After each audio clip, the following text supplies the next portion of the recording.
All right, well, I did a little work.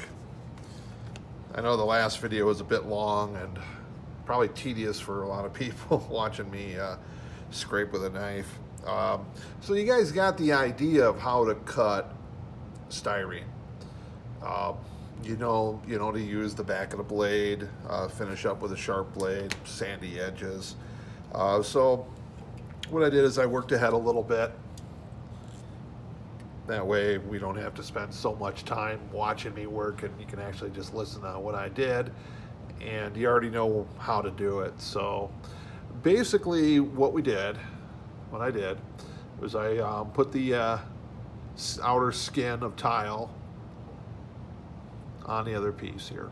And so what I did first, though, is I cut, I traced out the openings, cut them all, then carefully fitted it together because even there's going to be a lot of sanding to do. Even if you make your cuts just about perfect, you're going to have a little bit of work to do around the edges of the doors, make sure everything's flush.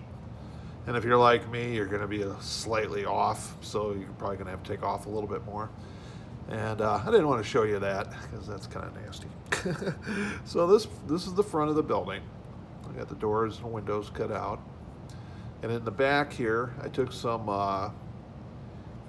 the H column here, this stuff here, and I made a few guides for the door, glued them on either side here. Then I made a door from the other pattern stuff, the board and batten or V-groove or whatever this is. So here's my door, and I took a piece of angle and put it on the back so you got something to grab the door with your finger. And this slides right in here, like so. So you got that up here, you can grab that with your finger and just pull it up. And now you got a door that opens, closes. You gotta take the roof off to do it, but at least you got a door that opens and closes. So, then I got the other pieces cut, so we're all ready to build. Now, if you notice, here's a piece of glass. I like to build on a piece of glass. You can always find use tempered glass. Don't use window glass because if you're going to cut on it or push on it or anything like that, window glass is going to break and cut you. Where tempered glass will handle, especially if you get a little thicker piece. Get an old tabletop from an old glass top coffee table or something like that. Or I actually got this piece at Hobby Lobby. It was in the clearance rack, and I think I paid $2 for it. And I paid like $2 or $3 for another big piece like this that's square. And why do it on glass, you ask? Well, glass is level. Glass is perfectly flat. So if you want something that's not going to have any kind of bumps or waves or warps or any kind of thing in it, because what we're going to do is we're going to line up these corners, and we're going to line them up carefully, and we're going to glue them together.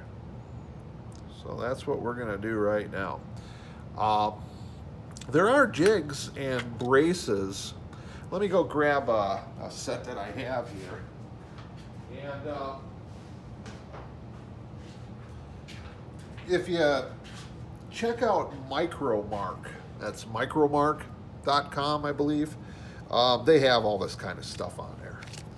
And they'll have things like these magnetic corner braces. You can use those if you wish.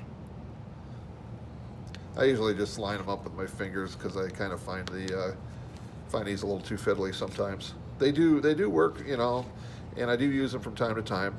A lot of times I'll use pieces of square metal to line things up. That always works. Now, one other reason why glass works really well is that the glue will stick to the glass, but it'll come off easy. And say you get something that's glued down, you can just take a edge of a blade and tuck it tuck it underneath and just, you know, loosen the glue and pop it up. That you can also take a blade, you can scratch, you can clean your glass too, which I'm going to do right now because I see that there's some glue residue from another build on here. I don't want that glue residue to make my corners not correct. So we're just going to clean that up here. All right. So we're ready to glue. We got our sides. Make sure you know which side is which. These are universal sides, so it's not a big deal. This is the back piece here. I cut the back piece two scale feet shorter than the front. And I'm going to overhang the roof a little bit off the back. Makes it look a little more prototypical.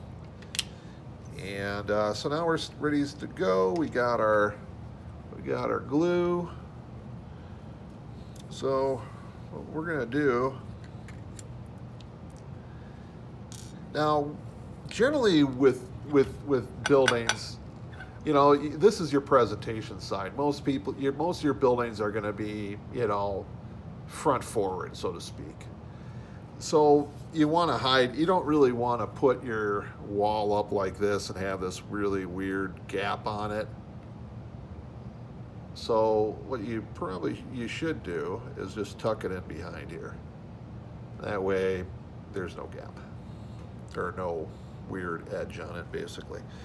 So we're going to glue this, and what we're going to do is we're going to take and put a small bead of glue in. I'm going to talk about small bead of glue. Now, this is super glue. So super glue, the thinner it gets, the faster it dries. So if you put a real thin coat on that, it might dry before you can put your parts together. So what I do on a piece, if I'm working on a bigger piece now, especially when you're working with some of the, if you see, you know, like the truck stop, that's a lot of parts to glue. And so what I do is I use little dots, and I run just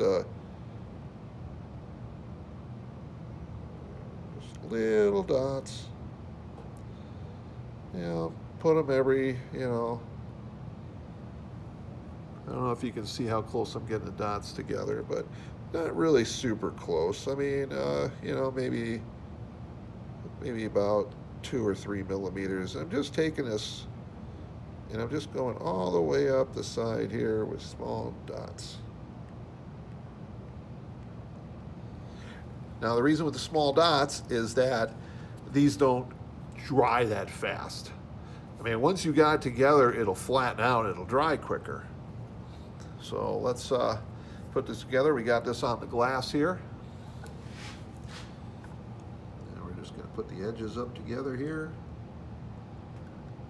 Make sure it's nice and even. I'm not going to use the clamps or anything because you guys don't have clamps at home. So I just want to show you what I'm doing here.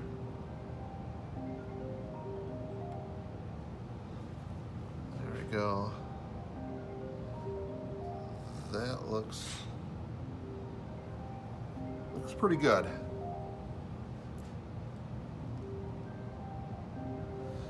So we'll let that dry for a second here. We got the other side here. You know, you can do them on either edge. You don't have to. I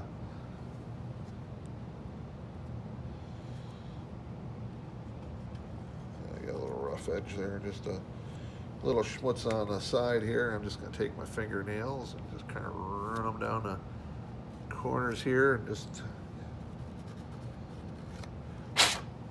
There we go. It's nice and clean. All right. So we're going to do the same thing here. We're just going to run some glue here. Just little beads. You know, it doesn't have to be perfect. Don't make your beads big though, you know, because if you make them too big, they're going to squeeze out the sides. These beads are probably a little bit bigger than I care to. You know, you can always take a piece of a toothpick. You can take a toothpick, you can run it, smear them all down if you want to. This side should be glued. So I'm gonna Probably get my head in the way here for a second. Sorry about that, because I got to come in and look at it from above here to make sure I got it all lined up right.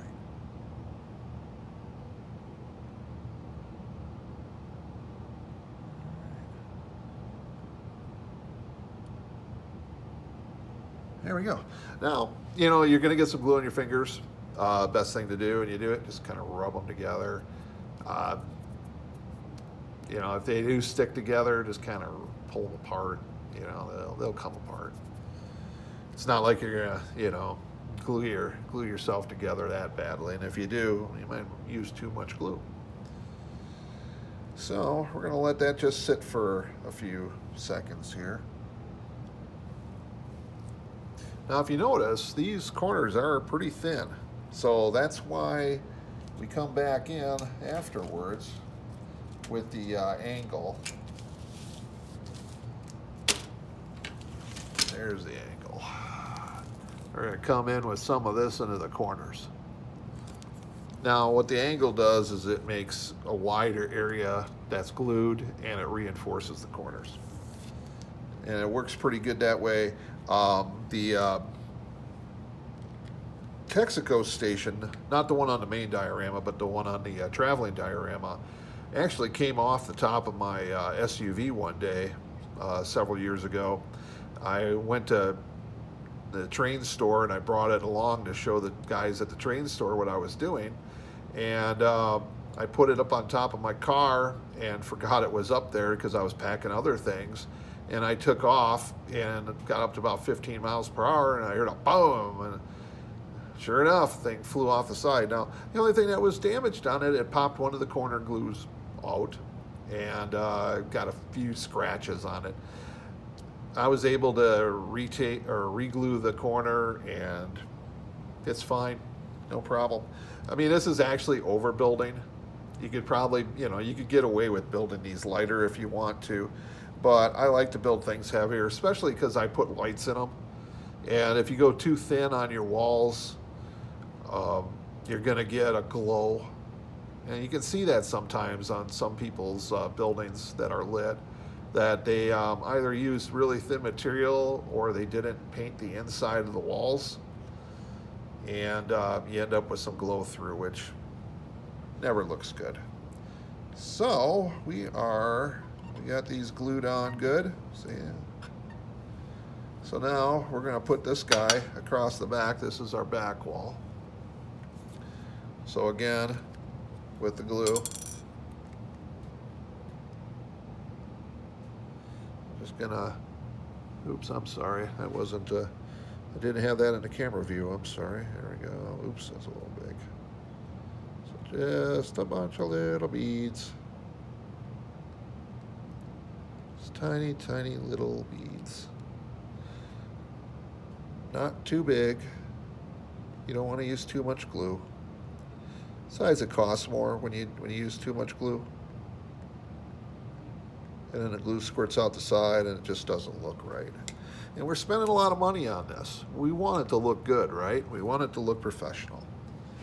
So what we're gonna do is, I need a little help with this. So I'm going to take this metal box here, because that way I could use it to close these corners.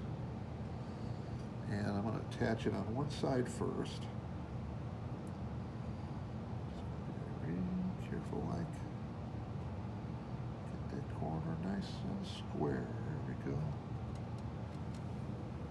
Now let's bring this side into the party.